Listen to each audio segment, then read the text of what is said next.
I'm Elle, and I collect cat whiskers. And I am the true ring general, an actual paragon of virtue in the world of comic books, the Susman, Rick Susman.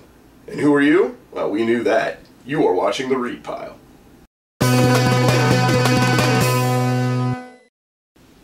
It is the week of May 28th, and here is some comic book news you can use. And it is good news. In fact, it is big news. It's almost always big news.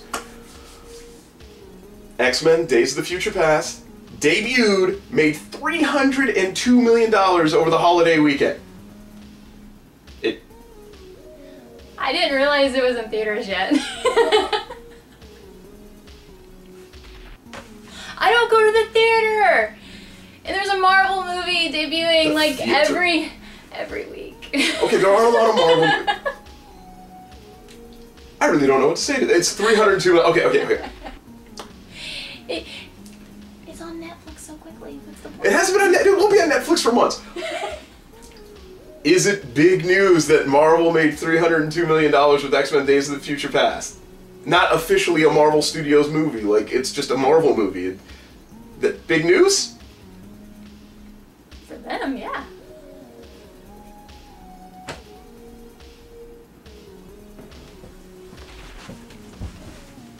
And now for some comic book reviews. Alright, I'm going to actually start with Mystic. I was really excited about picking this one up. It was another Marvel run, and it's pretty simple. It's not a very complicated storyline. It was a 4-issue miniseries, and I was lucky to find it in trade form. And it's basically just about 2 orphan girls that are living in a world where the noble arts are a vital part of their world. Things happen, you know, they get separated. One goes off and continues in the noble arts, the other one is out for revenge due to jealousy. In the end, they have to kind of get together and they have to work with each other to fight against a prediction that's going to take over and just destroy their world. So it was really fun to read. There was a couple little areas here and there where they really go in depth talking about the noble arts, so you can get a little lost when they're getting in detail about that, but it doesn't ruin the story. It's a very lighthearted, easygoing story that really anybody can follow. The only downfall, though, is that it leaves it open at the end where you could easily continue with this story. You could easily continue with these characters, and unfortunately it's been a couple of years. I don't think that's going to happen. Other than that, it was a great read. And now we're going to talk about Futures In. It's it's true. It did. Once again, it's drawn out. You have way too many storylines. Why? Why do you keep doing this? So this week, Frankenstein, Grifter, and Lois Lane. Those are the ones that we were following. And once again, we didn't really get much out of the stories. There's too much going on. You're just back and forth. Oh, now okay, now all of a sudden this page we're going to talk about this person's storyline, and we're still not going to get anywhere. Oh, and you remember talking about Terry in the beginning? Where has he been? Because, you know, that's really what got me on board with the whole story to begin with. But yeah. Okay, anyway, let's talk about Batman. This is my happy zone. Well, Scott Snyder, you know how to write Batman, and you just make me fall deeper in love with Batman. Just quick summary, you know, it goes through Court of Owls, and then Death of Damien. Yay, because, you know, I didn't like him. I'm glad he was out now. Anyway, and then we have Year One, and now where we are in the storyline is 0 Year. 0 Year is basically talking about Riddler has destroyed Gotham. I'm not going to go into all the detail, you know, because we're still dealing with that in this latest issue, 31. But it's getting pretty gruesome. Batman's there trying to fix things with Lucius and also with Gordon, and it's getting pretty brutal, but it's pretty amazing. So if you're not reading it, you need to get on board. If for any reason you are behind, go back to at least issue 30. Issue 30, jump on board and get reading, because it's pretty amazing and it's only getting better. Oh, one more thing. So while I was catching up with Batman, issue 28, it wasn't really alongside with the whole story, but it was a look into Batman Eternal. Awesome, awesome story. I don't want to ruin it too much. I mean, it's not like I'm really going to ruin it too much, but it's already on issue 8 and I'm very far behind on that. But the whole issue on the 28 kind of gives you the insight about the world fast forward. So it really grabs you. Basically, the world is crippled under the weight of crime.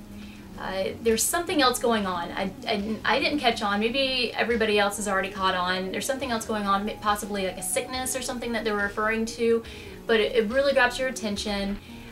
There's apparently one person, I'm not going to say who, one person that will apparently save them all. And that person is one of my most favorite characters. Yes, and you'll probably hear Rick complain, but he won't say the name, he won't ruin it, but he hates that character. And, well, I decided to go ahead and read issue 1 of Batman Eternal, and it continues to be amazing.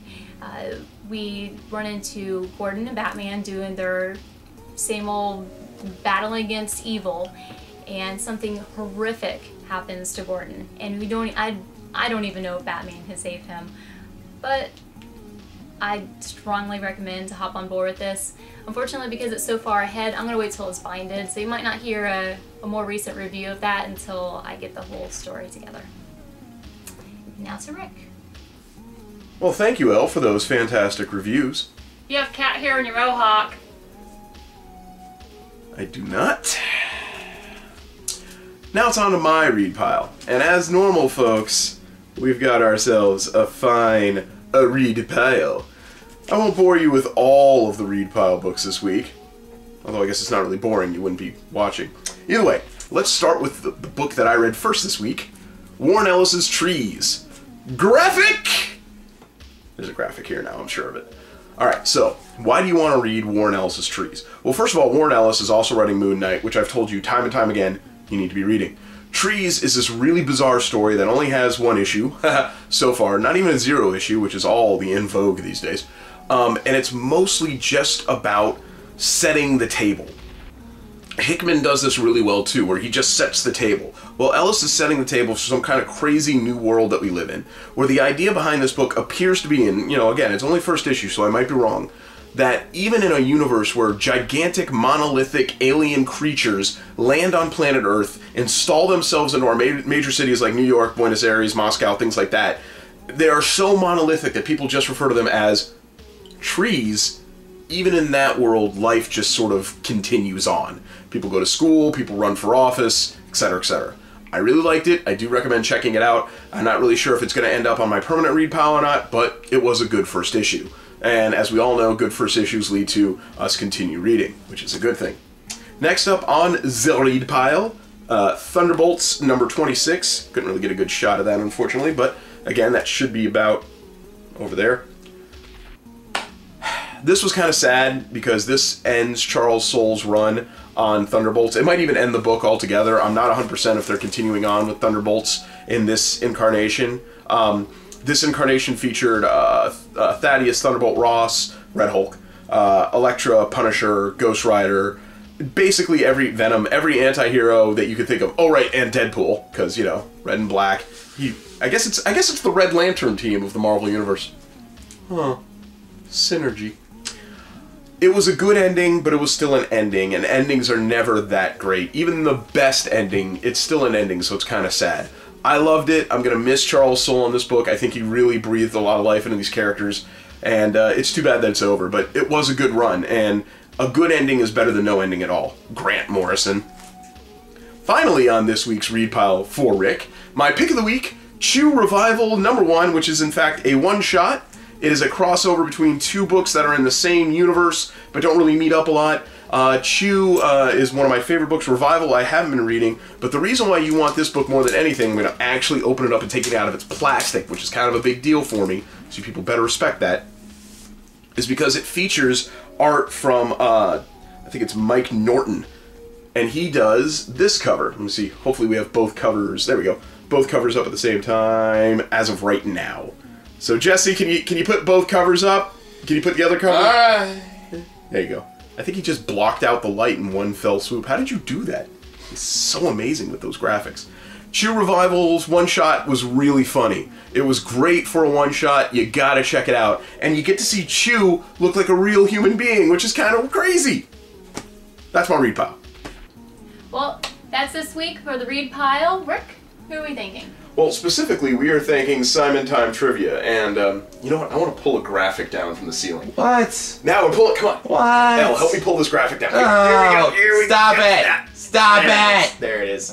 Put your hands out. Jesse will have to put the graphic in our hands now. Damn it! We've got the whole graphic. Stop! It's so soft. It's so soft. So It's not soft. As you can see here, Simon Time Trivia, go to facebook.com/Simon Time Trivia, where you could put your useless knowledge to good use, or something to that extent. That right, Jesse? Uh-huh. Alright. Thank you, Simon Time, for sponsoring our awesome read pile this week. We thank you, and we appreciate you.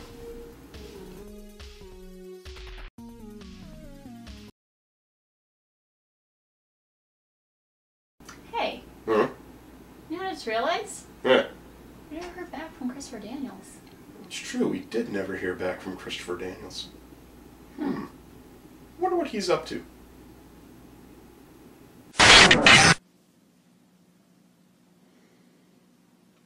So go to nerdupmedia.com. Jesse, I need a graphic somewhere. You're gonna be fine.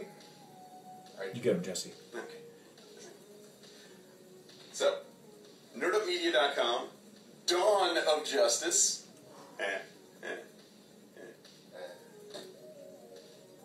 Alright, so Saga 19, Harley Quinn 6. Man, I really like this read pile stuff. That Elle and Susman. Wrestling talk. What's this I see? Whoa, What's whoa, this? whoa, whoa, whoa, Yeah. whoa. Alright. I'm gonna have to have a little talk for Christopher Daniels. Me? I hear you talking about me. What? I read it all. I saw what you said on the internet. From breaking a dame, I see. Well, yeah. That's not what I said. That's not what Showed up in cat form. Cat form. It's low. You fought the cat! Cat form. Beat me. I think we need to be one-on-one, though. You got your Facebook, Twitters. Let's talk this out. Like people on the internet. That's how you do it now. People talk on the internet. Or face to face. I challenge Face to you face? to a bake-off. What? Bacon eating contest. International Bacon Day. It's going to be held here. Here. In September. Challenge? Me? So- Challenge me? Miss Elle, champion of bacon What? internet, foremost world baconologist, what will the winner of this event receive? Wrestling talk. It's going to be sweet. It- Punch in the gut to the Susman. Wait, what are you talking about? What? What? Okay. Susman, I blame you. I let you go on with this. I let you play this game. I thought it was funny, haha. She fought with a cat, but now she's challenging me? You're letting this cat lady challenge me on your show? Okay. I'm a reasonable man. I'm a reasonable fella. I mean, it's not like I came on your show and I started reviewing comic books like Magneto #4. Hey, that was really good. I like Cullen Bunn's work. What about Hulk #3? Mark Waid's doing great stuff. What about that end scene? Holy cow. No, I didn't do that. I played along, though. I let you do this silliness, and now she's challenging me to a bake-off. A bake-off? Wait a minute. A bake-off? Have she... First of all, everyone knows that you don't cut a wrestling promo with your shirt on. Elle, you do it with your shirt off. And we both know that you're not going to take your shirt off because Nerd Up Media is not going to let you... Actually, they might let you take your shirt off on the show. I'm not sure. I'll have to ask the higher-ups at Nerd Up Media. But Susman, I expect better out of you, Susman. I thought you'd have a handle on all of this, but you don't. Okay, so fine. September or whatever, at wherever this place is, because she didn't even say where it was. Okay, you got your challenge. You got your bacon off. I'll see you in September at wherever this address is. It looks like your room. Somewhere else. I don't know. It might be Susman's room. Whose house are you even filming this in anyway? I'll see you there, and I'll eat that bacon. I'll eat the heck out of that bacon. Nah.